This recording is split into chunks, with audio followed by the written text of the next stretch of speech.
اس کا عنوان ہے ندیم صدیقی کا خود نگارش پرسا کے حوالے سے. یہ میرے مضمون کا عنوان ہے.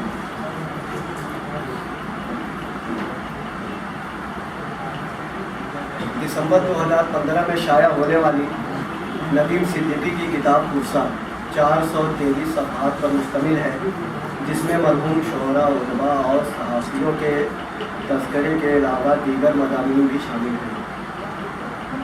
یہ وہ مرحومین ہیں جن سے ندیم صدیقی کے مراسم رہے ہیں.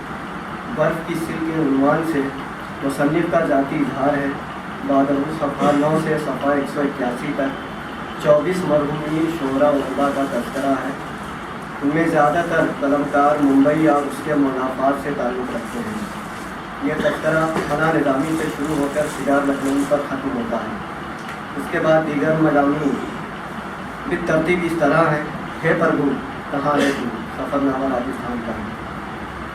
اس سفر نامے میں راجستھان کے علاقے جھنجھنو کے مشاعرے کی رویداد سے لے کر وہاں کے شعری نشست، ادب نواز، ادب دوست اور ادب پرور حضرات کا ذکر ہے. ماضی قریب میں ممبئی کے چند شعراء ایک ناتمام تذکرہ.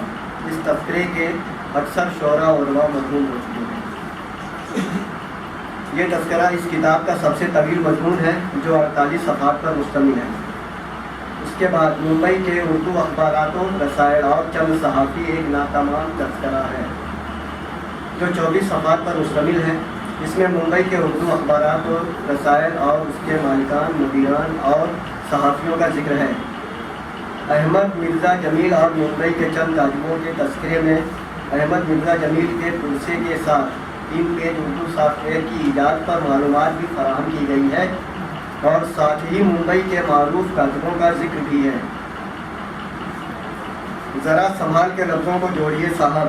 اس مضمون میں الفاظ کے محض استعمال، جملوں میں حشو و زائد، تلفظ، معنی، مفہوم پر بڑی گفتگو کی گئی ہے.